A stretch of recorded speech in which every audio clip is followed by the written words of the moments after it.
fjalën përgatitet zoti Sajmir Hasalla.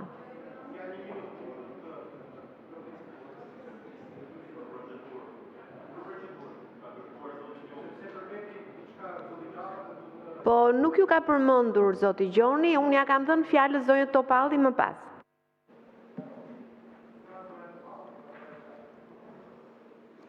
Ndodh dhe ka që edhe reformat dështojnë.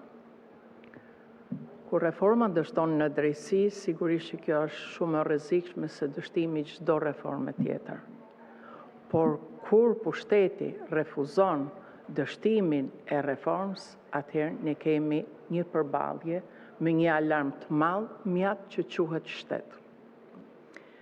Pas 10 viteve, ne përballemi me një situatë që nuk ka lidhje me ato që lexojmë në letra, as me ato raporte që sapo dëgjojmë. Pas 10 viteve, nga të cilat ne kemi përjetu 5 vite pa gjykatë kushtetuese, do të thotë kemi jetu me një gjykatë me një sistem dhe me një shtet arbitrar. Në këto 10 vite, po ka gjatë, kemi jetu me mungesën e gjykatës së lartë, që do të thotë se ne jemi përballë dhe kemi pas një shtet pa të drejtë për qytetarët, ose një shtet në koma. Gjatë kësaj periudhe, ne përballemi me gjykata dhe prokurori që mungojnë në 30% kanë vakanca dhe janë të paplota. Nëse në një zyrë gjykate mungon gjykatësi, aty ligji vdes. Nëse në një zyrë mungon prokurori, aty krimi jeton. Nëse një vendim gjyqësor ne duhet që ta marrim mas 16 vitesh, kjo ka të bëjë me atë që thohet koha dhe ndikimi i tij në dhënien e drejtësisë. A keni pas se sa të padurueshëm janë bërë njerëzit, sepse humbin durimin? A keni vënë re se sa pa besim janë ata ndaj sistemit të drejtësisë, sepse ne i kemi dhënë të kundërtën. Dhe kur i hek besimin dhe ai humb edhe durimin, ai mund të kalojë edhe në momente të një humbje të vedie, se për shpresë nuk flitet më. Këtu, edhe nga drejtuesit institucioneve, në shtanë që numri atyre që janë në paraburgim është disa herë më i lartë se numri atyre të burgosur. Me thoni pak, ku janë drejtat dhe liritë themelore të njeriut? Ky është kapitulli i kushtetues që jep garanci qytetarit njeriut që të ketë të mbrojtë të drejtën e tij në çfarëdo situate. Po nëse ti vendos prangat përpara ligjit, si e ka emrin ky shtet? A thot kushtetuta se do të jetë ligji përpara prangave dhe jo pranga para ligjit? Dhe ju i thoni sukses? Dhe ju i thoni se kjo reformë nuk ka dështu? Po t'ju bëj një pyetje. Pse kjo reforma ju që për mu personalisht është eksperimenti më i dështuar në raport me shteti nuk u apliku as në Maqedoni, as në Maltezi, as në vendet e tjera? Po si ka mundësi që i qunë një sukses kur në gjykatat të rretheve të ndryshme mund të ketë 1, 2 apo 3 gjykatës? Dhe këto shkojnë 2 apo 3 ditë në javë. Kaq të iluminum janë këto, kaq të lirë janë këto, se e din që dita e punëve në javë është si ajo që ka thënë kryeministri e vendeve nordike ta bëjmë me 4 ditë, ta kanë bërë me 2 ditë. Edhe datën kur e kanë për proces gjyqësor, ato nuk janë aty dhe nuk paraqiten. A mund të quhet sukses një reformë kur nuk ka drejtues të prokurorive në rreth? Më thoni ju. A mund të quhet sukses? A mund të quhet sukses? A një zyre apo prokuroria që nuk ka drejtuesit e vet në rreth?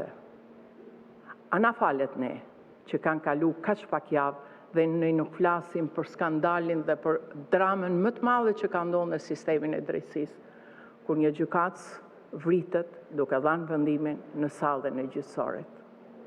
Nuk na falet ne që një prokuror, një avokat të merret dhe të arrestohet sepse ashtu e mendon një prokuror. Kush mund të më thotë mu se rekrutimi i magjistarëve është një proces i purifikuar, pa ndërhyrje politike apo pa pagesë aty? A është mirë që të mendojmë që t'i japim përgjegjësi vetës së pari dhe pastaj t'ia kërkojnë të tjerëve që së pari të pranojnë se ne kemi dështu në atë që është reforma drejtësisë që ka zgjatë 10 vjetë dhe jemi më keq se që kemi qenë 10 vite përpara. Dini sa familje janë shuar duke pritur vendime gjyqësore, pse nuk flet kush për kontratat që nuk i del garant asnjëri. Nuk flet njëri për problemet familjare dhe zgjidhjet e divorceve. Sikur nuk ka rëndësi jeta e njeriut, paça në familje, paça në shoqëri. Por nëse ne kemi hequr atyre besimin, shpresën, çfarë mendoni ju? Se shoqëria do të jetë në paqë, se njerëzit do të jenë të lumtur? Pa, a mendoni se është rasti që brenda një ditet u vranë me një herë 7 vetë, me cilëve kryesisht të ri? Tu dëgjoj ministrën që thotë që është ulur numri të vrarëve. Ndërkohë, prokurorët flasin për krijimin e organizatave kriminale tmerrsisht të rrezikshme. Prokurori i përgjithshëm thotë që nuk kemi 30% i kemi bosh, por nuk kemi edhe zyra nëse ato nuk kthehen. Prokurori i përgjithshëm thotë se jemi shumë më në vështirësi se sa ishim përpara. Ju i thoni sukses, unë ftoj ndërgjegjën tuaj politike, por edhe njerëzore. Vejni vetën të përballeni në një sistem gjyqësor ku ju nuk keni të garantuar të drejtat dhe lirit dhe melore, ku nuk keni mundësi për të kërkuar të drejtën. Dhe përveç të gjithë këtyre, dini ju që institucionet kryesore, qeveria e gjyqësorit, qeveria prokuror, qeveria prokurorisë dhe qeveritë e tjera nuk flasin me njëri tjetrin? A dini se edhe brenda vetë institucioneve nuk flasin me njëri tjetrin? Ky ishte eksperimenti më i pamëshirshëm që mund bëhej me shtetin shqiptar.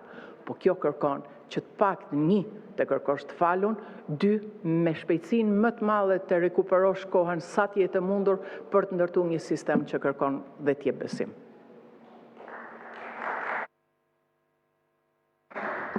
Fjalën e ka zoti Tauland Balla.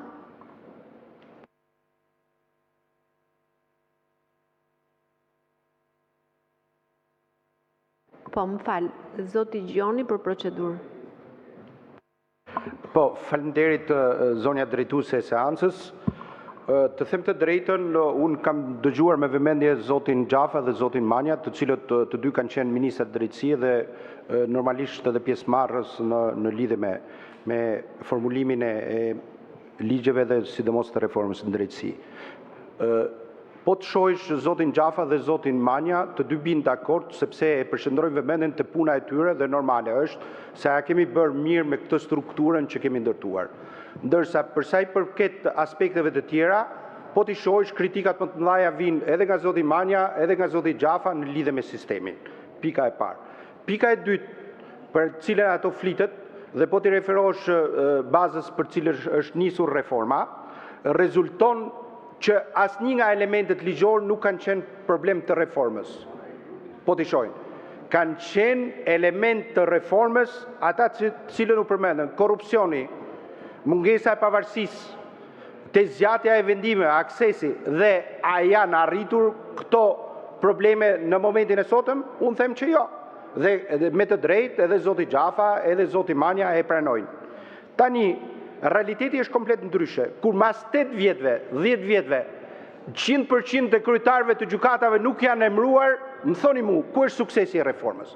Kur 60% të prokurorëve të rrethit nuk janë emëruar, më thoni ku është suksesi e reformës? Kur sot shkon 4 vjet e gjysëm zbardhja e një vendimi gjyqësor dhe nuk është marrë as i mas nga ILD-ja. Më thoni mu, ku është për 3 muaj të zvarritej vendimi në kohën që isha unë antar i Këshillit të Lartë të Drejtësisë, shkonin për procedim disiplinor gjyqtare. A është karkuar njëri në këto 8 vjet? Jo. Pse? Arsyeja është që ata që janë zgjedhur aty janë njerëz të partisë dhe kjo dihet. Është më se vërtet. A funksionon shkolla e magjistraturës? Jo. Pse? Akademia politike është bërë shtojtës e shkollës magjistraturës e Partisë Socialiste.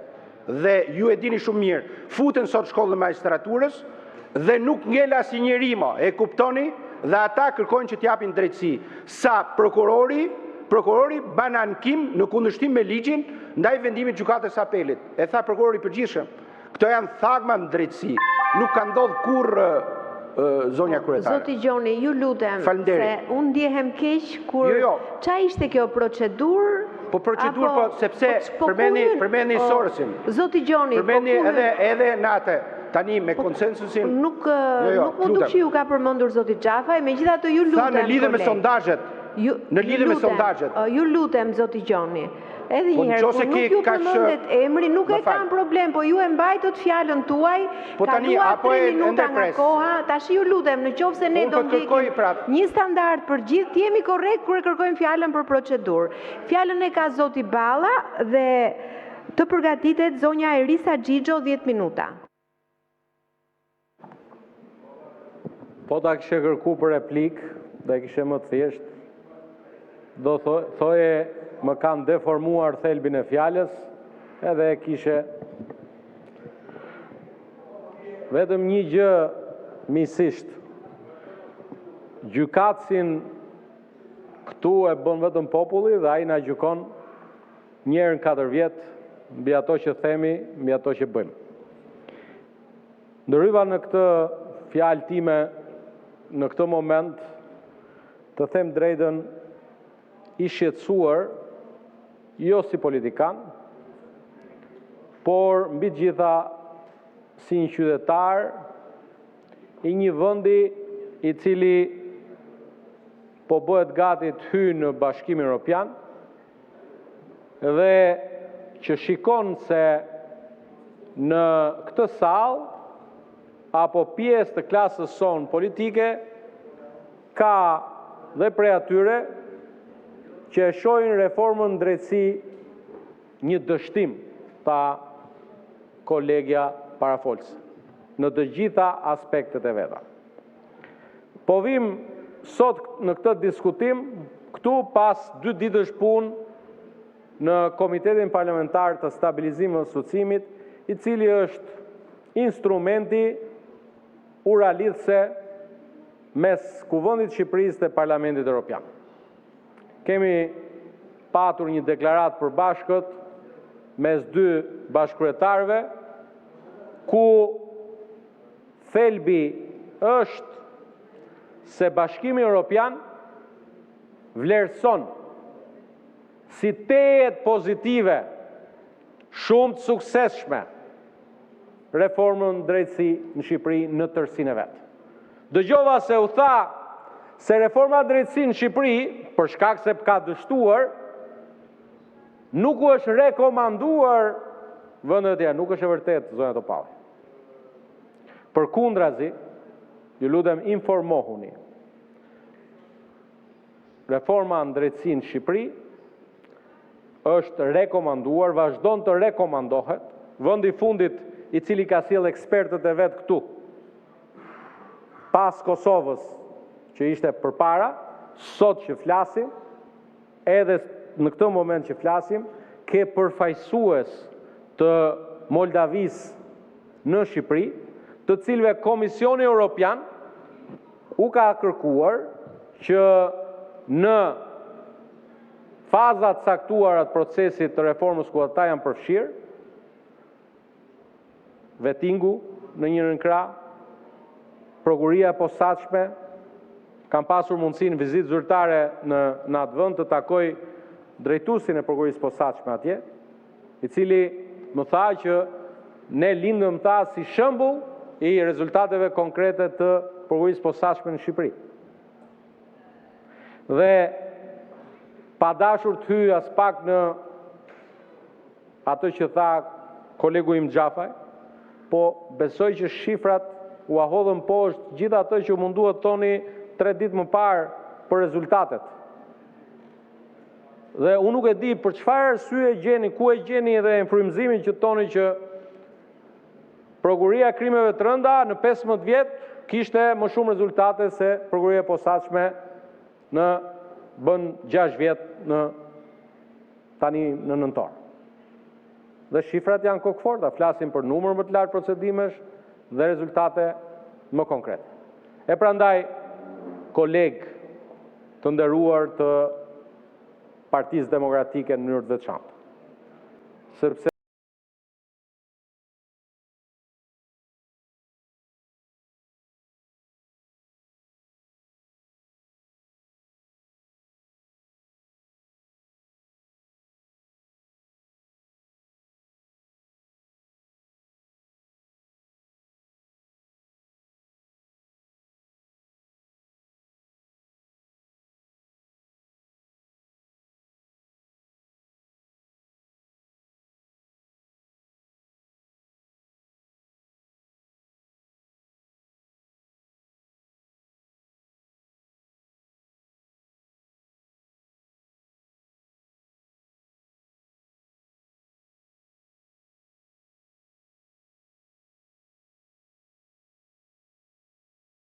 se të paktën track record, pra një regjistër, një numër, një listë të politikanëve të nivelit lartë, të cilët procedohen penalisht dhe natyrshëm që drejtësia të vendosi mbi fatën e tyre.